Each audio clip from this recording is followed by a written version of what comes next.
안녕하세요. 매일 아침 성경 쇼츠를 올리고 있는 봄꽃 라디오입니다.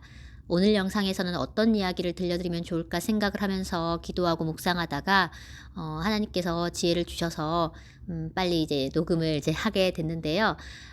지난번 영상에서도 말씀드린 것처럼 저는 따로 대본을 먼저 적어두고 녹음을 하는 게 아니기 때문에 하나님께 맡기고 일단 제 마음이 가는 대로 일단 여러분들께 제 이야기를 들려드리는 간증 연재를 이어나가려고 하고 있어요. 그래서 여러분들 누군가의 이야기를 전화 이제 수화기 너머로 이렇게 들으시는 것처럼 또는 라디오를 이렇게 들으시는 것처럼 그렇게 편안한 마음으로 들어주셨으면 좋겠고요.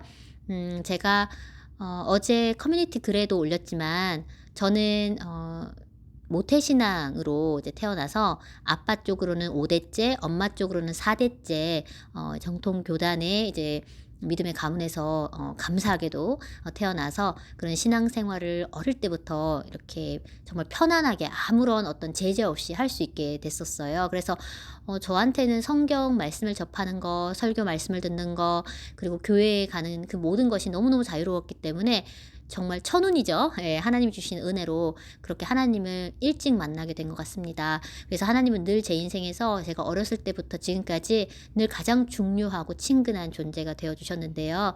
이런 하나님이 저한테는 제일 믿음직스러운 저의 왕이시죠. 왕이시고 신이신데 저의 인생에서도 사실 굴곡은 있어요, 늘. 그래서 겉으로 보기에는 제가 뭐 특별한 어떤 사연 없는 그런 티 없이 맑은 이렇게 행복해 보이기만 하는 그런 아이로 보이실 수도 있어요. 근데 저는 사실 어릴 때부터 아빠 엄마의 그 목회 생활, 아빠가 이제 목사님이시기 때문에 작은 시골 교회의 목사님으로서 이렇게 목회 생활을 하시고 수십 년간의 그런 성직을 이어나가실 때 옆에서 어 듣고 보고 느끼는 그런 이제 목사님 딸로서의 그런 경험이 굉장히 좀 특별하기 때문에 좀 어릴 때 애늙은이 같은 그런 모습을 갖추게 됐던 것 같아요. 그래서 집에 오는 전화를 받아도 사모님이시냐고 할 정도로 초등학교 5학년 때부터 약간 어른스러운 말투로 이렇게 얘기를 하고 전화를 받고 기본 예절 같은 것도 굉장히 신경 써서 이렇게 하려고 했던 것 같아요. 엄마도 아침에 이제 저와 오빠가 학교를 갈 때 항상 이렇게 선생님들 말씀 잘 듣고 뭐 교우 관계라든지 여러 가지 이제 뭐 공부 학업적인 부분도 그렇고 항상 모범이 되기를 바라셨던 것 같거든요. 그래서 뭔가 아빠 엄마 이제 목회에 도움이 될 수 있는 그런 좀 착한 아들, 착한 딸이 되려고 저희는 노력을 했던 것 같아요. 근데 대개는 이제 목사님 자녀라고 하면은 두 갈래잖아요. 굉장히 큰 이제 사춘기를 겪어서 심한 사춘기를 겪어서 신앙의 사춘기이기도 하죠. 교회를 떠나게 되거나 많이 방황하고 뒤늦게 이렇게 탕자처럼 이렇게 방황하다가 돌아오는 경우 아니면 뭐 영영 돌아오지 못할 수도 있겠고 슬픈 이제 엔딩이라면 아니면 정말 더 독실하고 신실하게 하나님을 깊이 만나서 하나님에게 뭐 삐치지 않고 뭐 어떤 것에 대해서 뭐 억울해하거나 서운해하거나 하지 않고 꾸준히 하나님을 잘 섬기는 그런 케이스도 있겠죠, 목사님 자녀들 중에서. 근데 저 같은 케이스는 한 번도 하나님에 대해서 삐치거나 원망했던 적은 없었던 것 같아요. 제가 오늘 밤에 이제 쓰레기를 버리러 밖에 나가면서 하나님과 잠깐 대화를 나눌 때 제가 그런 말씀을 드렸어요. "하나님, 저는 제 인생에 굴곡이 있었고 힘든 상황이 많이 일어났지만 지금도 어려움을 겪고 있지만 저는 하나님이 미웠던 적은 없다. 하나님이 싫었던 적은 없었다. 왜냐하면 크게 왜라고 물으신다면 전 두 가지 이유가 있습니다. 하나님, 첫째는 하나님이 대빵이신데 하나님이 최고의 신이신데 유일한 신이신데 내가 하나님 앞에 무슨 말을 할 수 있냐. 하나님이 나의 모든 것의 주인이시고 창조주시고 우주 만물의 주인이신데 내가 하나님이 내 인생을 어떻게 좌지우지 하신다고 해서 내가 그거에 대해서 뭐라고 말을 할 수가 있겠나요. 내가 좋은 일이 닥치든 뭐 힘든 일이 닥치든 나는 아무 말도 할 수 없는 사람인데 그냥 하나님께는 나는 항상 은인이라는 생각을 하면서 살아야 되는 사람인데 이런 마음과 자세로 있다 보니까 난 하나님 믿지 않았다. 삐칠 수가 없었다, 하나님 앞에. 그래도 나는 어떤 일이 있더라도 하나님께 그냥 다가가서 울고 도와달라고 하고 할 수밖에 없었지 하나님이 믿거나 싫어지지 않았다. 하나님이 최고이시니까. 최고의 신이시고 유일한 신이시니까 라고 생각했고요. 둘째는 어 우리가 흔히 이렇게 하나님께 어떤 일이 내가 예상하지 못했던 내가 정말 원하지 않았던 그런 불운한 상황이 일어났을 때 되게 하나님을 원망하는 것이 '하나님 어떻게 나한테 이러실 수가 있어요? 하나님 저 사랑하신다면서요. 하나님은 착하고 선하신 뭐 전지전능하신 분이시라면서요.' 막 이렇게 우리가 따질 수가 있잖아요, 사람이. 근데 전 그렇게 생각했거든요. 첫째, 하나님이 최고의 신이시고 유일한 신이시고 전지전능하신 분이시고 우리를 만드신 분이신데 하나님의 뜻대로 하시는 거 성경에도 적혀 있잖아요. 하나님이 토기장이가 마음대로 결정하는 거잖아요. 어떻게 뭐 어떤 그릇을 만드시고 그걸 어떤 용기 어떤 목적을 가지고 쓰시든 간에 그건 하나님의 뜻인 거거든요. 그러니까 우리 주권자시기 때문에 우리 인생과 생명의 주권자신데 뭐라고 말을 할 수 없잖아요. 그쵸? 그런 이유가 있었고 또 하나는 하나님이 선한 분이라는 거에 확신이 있었어요, 저는. 그래서 흔히 우리가 사울의 길처럼 하나님이 내 기도를 응답해 주지 않으시니까 나는 차선책으로 악마에게 마귀에게 내가 딜을 하겠다. 뭐 그쪽에 쉬운 방법 뭐 빠른 방법을 찾아가겠다. 뭐 그들이 제시하는 그런 시험과 유혹에 따르겠다 한다면은 그 영혼을 파는 거죠. 근데 그것이 저는 참 어리석어 보였던 이유가 뭐냐면 어릴 때부터 왜 내가 유일한 신 그리고 최고의 신이신 하나님을 배반하고 아무것도 아닌 존재한테 가서 내가 굽신거려야 되나? 이런 생각이 있었어요. 그러니까 은근한 자존심이 선한 자존심이 있었던 것 같아요. 나는 최고의 신한테 머리를 조아리지 아무것도 아닌 존재한테 머리를 조아리진 않을 거다. 내가 뭐 개똥밭에 굴러도 나는 물론 그건 그런 다른 속담의 내용으로 쓰일 수도 있겠지만 저는 개똥밭에 굴러도 뭐 이승이 좋다 이런 말은 하지만 저는 개똥밭에 굴러도 저는 하나님 품이 좋은 거예요. 나는 하나님 품에 살겠다는 거죠. 그러니까 악인의 장막에 사는 것보다 내 하나님의 성전 문지기로 있는 것이 좋사오니라고 성경에 되어 있잖아요, 시편에.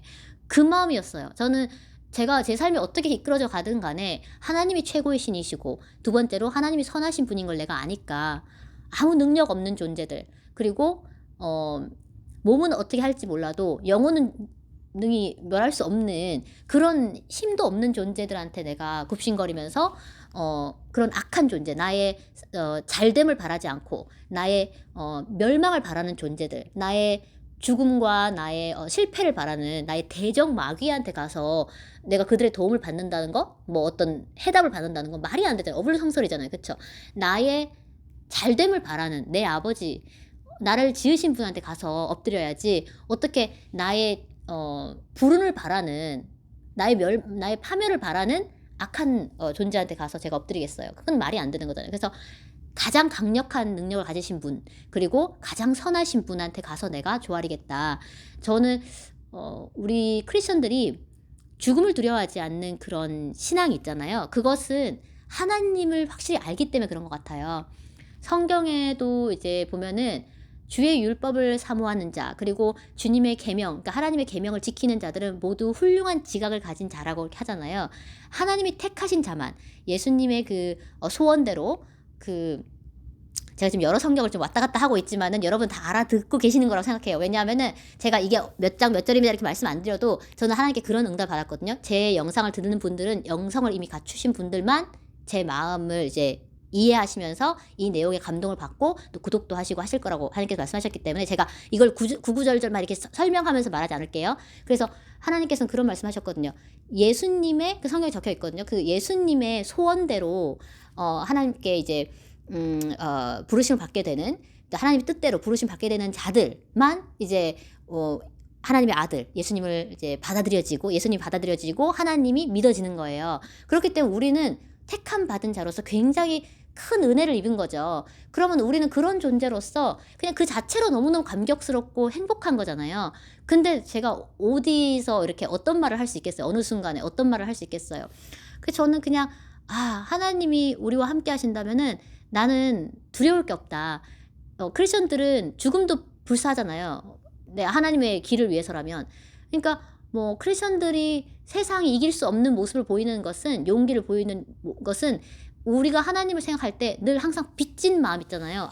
진짜 값없이 뭔가 큰 거를 이렇게 우리에게 주셨을 때 베풀어 주셨을 때 아니면 큰 빚을 탕감해 주셨을 때만 이렇게 느낄 수 있는 그런 막 감지덕지한 그런 기분 있죠. 그런 게 항상 우리 마음에 있는 것 같아요. 그러니까 하나님이 기회만 주시면 뭐든지 하겠습니다. 하나님 저의 이런 큰 빚을 탕감해 주셨으니까, 하나님 제게 영생을 주셨으니까, 이 진리를 믿어지게 해주셨으니까, 하나님 이거는 정말 큰 권세 중의 권세니까, 영접하는 자가 되게 해주셨고 그 이름을 믿는 자가 되게 해주셨으니까, 하나님 자녀가 되는 권세를 주셨으니까, 이 복은 어디 가서도 내가 비할 수가 없는 거예요. 누가 나한테 어떤 걸 준다고 해도 이 비교가 안 되는 거예요. 하나님 믿어지고, 예수님 믿어지고, 천국의 비밀이 믿어지고, 성경이 믿어지는데 이건 우리가 택함 받았다는 거잖아요. 그렇죠?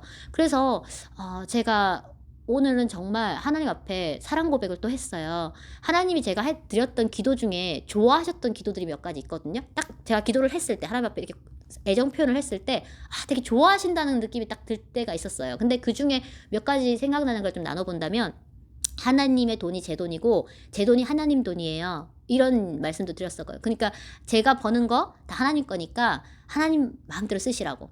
내가 내 소유에 대해서 소유권을 주장하지 않겠습니다. 하나님 겁니다. 그래서 뭐 11조를 하든 감사원금을 하든 누구 구제를 하든 그거에 대해서 제가 이렇게 어제였나요? 제가 올렸잖아요. 그 재물이 늘어도 거기에 마음을 두지 말지어다. 그 말씀 제가 너무 좋아하거든요. 그러니까 시편 62편의 10절 말씀인데요. 제가 성경 소추로도 올렸어요. 어제 올린 것 같아요. 근데 이 말씀에 제가 크게 감동받는 게, 재물이 늘 때도 있고 좀 줄어들 때도 있잖아요. 근데 통장 잔고가 왔다 갔다 하는 것으로 사람이 기분이 좋았다 나빴다 하는 것은 돈에 내 마음이 좌지우지 되는 거잖아요. 내 약점이 뭔지를 생각해 보시려면은, 내가 어떤 것에 갑자기 분노하고 어떤 것에 갑자기 슬퍼지는지를 보셔야 돼요. 그게 만약에 내 남편이거나 아니면 돈이거나 통장 잔고, 아니면 뭐 시부모라든지 아니면 어떤 직장 상사라든지 어떤 트라우마가 있을 거란 말이죠. 내 안에 약간 발작 버튼이 있을 거란 말이에요. 아킬레스건. 근데 그것이 항상 뭔가 나를 자극할 때마다 내가 여지없이 무너진다, 눈물이 터지거나 화가 난다, 화병이 터진다, 그건 아직 내가 거기서 극복하지 못한 거잖아요. 거기 좌지우지 되고 있는 거잖아요. 근데 그게 약점이라는 거를 내 대적 마귀들도 나의 대적 마귀들도 알고 있겠죠. 그래서 저는 항상 그렇게 생각해요. 하나님 앞에 내가 자꾸 뭔가에 휘둘리는 모습 보이지 않고 그냥 하나님 한 분으로 초연한 신앙, 그냥 내가 일이 잘 풀릴 때든 잘 안 풀릴 때든 그냥 좀 초연해지는 삶을 사는 것도 하나님을 온전히 사랑하기 때문에, 온전히 신뢰하기 때문에 그런 것 같아요. 하나님 존재, 그 하나님이 얼마나 위대하신 분인지, 얼마나 전지전능하신 분인지, 얼마나 선하신 분인지를 알기 때문에 그런 거거든요. 그래서 제가 하나님의 음성을 듣기 시작한 게 2011년도라고 제가 그 커뮤니티에 좀 상세하게 설명을 드렸는데요. 그것도 누군가 어떤 자매, 마음이 다쳤던 자매의 얘기를 들어주면서 제가 알게 됐던 거예요. 저한테만 하나님께서 말씀하신 게 아니라 제가 하나님의 뜻으로 우연히 만나게 되는 분들의 사연을 들을 때 하나님이 그 자매에게, 그 형제에게 하고 싶은 말씀이 제 입에서 이렇게 나오는 거예요. 아무 뇌를 거치지 않고. 근데 이런 건 있어요. 제가 아무한테나 그렇게 하진 않고요. 이 사람이 내 말을 들어줄 것 같은 사람한테만 이렇게 나눠요. 그러니까 아무한테나 제가 저 이런 은사가 있습니다, 뭐 제가 무슨 말씀을 드리고 싶어요, 이렇게 제가 먼저 그렇게 제안하는 게 아니고요. 하나님이 이 사람한테는 마음을 열어도 된다고 하실 때가 있어요. 그리고 이 사람의 마음밭이 선해서 저를 오해하지 않고, 그 다음에 하나님의 음성을 너무너무 갈망하고 소망하는 분들, 마음밭이 선한 분들에게만 저를 만나게 하시고 또 그분들의 얘기를 듣게 하시더라고요. 그리고 제가 그분들의 얘기를 이렇게 듣고 있으면 제가 내용이 좀 길어지지만 이렇게 그냥 흥미롭게 들어주셨으면 좋겠어요. 근데 이렇게 그분들을 만나서 마음이 좀 아프거나 지금 기도 문이 막히고 이런 분들 를 만나게 되면은 뭔가 저 스스로 이렇게 공통점이 있는데, 느끼는 게 있는데, 이분들이 분명히 하나님을 믿는 분들이고 기도를 열심히 하시는 분들인데 불구하고 그 시점에는 하나님과의 그 기도의 어떤 그런 소통이 막혀 있는 때예요. 그냥 너무 그 사람이 짓눌려 있는 그 고통, 그 마음의 고통의 무게가 너무 무겁고, 그 다음에 어둠의 기운이 너무너무 강해요, 그 사람한테. 그래서 처음에 만났을 때는 이 사람이 너무 어두워 보이는 거예요. 표정이나 이런 얼굴이 굉장히 그 피부가 칙칙해 보이는 거예요. 처음에는 눈빛도 그렇고. 근데 자꾸 얘기를 들어주고 그다음에 하나님 주시는 말씀을 전해드리고 했을 때는 점점 이제 이분들이 눈물을 많이 흘리시거든요. 근데 눈물을 흘리시면서 하나님의 임재를 체험하시는 것 같아요. 제가 하는 말이 아니라는 거를 이분들 알아주시는 거예요. 제가 대개는 초신자분들을 많이 만나는 것보다는 조금 신앙의 깊이가 있는 분들, 영성의 깊이가 있는 분들을 만나게 하시더라고요. 그래서 그분들은 들으시면 아시는 거예요. 제가 제 말을 하고 있는 건지 하나님의 음성을 전해드리고 있는 건지. 너무 감사하게도. 그래서 그분들이 이제 분별을 하시니까 들으시다가 눈물을 많이 흘리시고 속 얘기를 하시다가 어느 순간 얼굴이 굉장히 환해지세요. 그러니까 우리가 세수를 딱 하고 나면은 얼굴이 빛이 환한 거 있잖아요. 그쵸? 그렇게 얼굴이 막 환하고 밝아지시고 기분 좋게 이렇게 나가시는 거예요. 마치 사우나를 하고 나가시는 것처럼. 그래서 하나님께서 이렇게 빛의 하나님이시구나. 예수님은 빛이시고 하나님은 빛이시고 여호와 나의 빛이요 나의 구원이시니, 그 말씀 있잖아요. 예수님은 그냥 빛이세요. 우리 하나님은 그냥 빛이세요. 그래서 그 빛 안에 우리가 거하게 되면은 얼굴빛부터 환해지고 눈빛도 초록초록해지는데, 어둠에 눌려 있으면은 자꾸 눈빛도 탁해지고 표정도 어두워요. 근데 여러분들, 제가 이 얘기를 꾸준히 제 얘기와 제 간증 사연, 그다음에 제가 만나게 됐던 분들 이런 얘기들을 제가 조금씩 나눠드리면서 힌트를 드리고 있는 거예요. 혹시 주변에 마음 아픈 분들이 있는지, 나에게 하나님께서 맡겨주신 영혼들이 분명히 있는 거거든요. 내 가족일 수도 있고, 내 부모님, 조부모님, 아니면 뭐 사촌, 뭐 아니면 뭐 내 배우자, 내 자식들, 친구들, 동료들, 교회 지인들, 누굴지 몰라요. 내 목소리라면 언제든 반가워해주고 내 소식을 궁금해해주고 내가 무슨 말을 하면 다 들어주는 그런 사람들 있잖아요. 나를 너무너무 사랑해주는 사람들. 그 사람들이 내게 맡겨진 사람들이에요. 그래서 그 사람들의 표정을 잘 보세요. 그 사람들은 내가 위로해주는 거를 다른 사람 10마디 위로해주는 것보다 엄청 좋아할 거예요. 그러니까 아무나 우리가 이제 위로를 받는다고 해서 마음이 열리지 않거든요. 누군가, 예를 들어서 A라는 사람이 나한테 똑같은 말을 해줘도 난 아무 감동이 없었는데, B라는 사람이 와가지고 나한테 그런 똑같은 말을 해주면 갑자기 너무너무 고맙고 눈물이 나요. 그런 것처럼 내가 사랑하는 사람이 나한테 위로의 말을 해줄 때 더 이게 울림이 큰 거거든요. 여러분들, 이런 저의 이 간증의 어떤 제 이야기와 제가 만난 분들을 어떻게 제가 하나님을 통해서 이렇게 마음을 위로해드리게 됐는지 잘 들으시면서, 어떤 사람을 만났을 때 내가 이 사람의 표정을 딱 보고 이 사람이 하는 말을 들어보고 이 사람이 약간 위기다, 이 사람이 절벽에 서 있는 것 같다 하면은, 그땐 진짜 하나님께 간절히 기도하셔가지고 내가 선한 말을 할 수 있게 기도해 주세요, 스스로. 선한 말은 꿀송이 같아서 마음에 달고 뼈에 양약이 되는 일을 하시잖아요. 그러니까 나의 선한 말이 누군가를 살릴 수 있어요, 오늘. 그래서 여러분들, 이 채널은 하나님께서 누군가를 살리라고 여신 것 같아요. 제가 하나님에 대한 사랑, 이웃에 대한 사랑, 형제자매를 사랑하기 때문에 이 시간을 내고 하는 거기 때문에 여러분들 제 선한 뜻을 또 알아주실 거라 믿어요. 우리 모두 힘내시고 승리하세요. 아멘.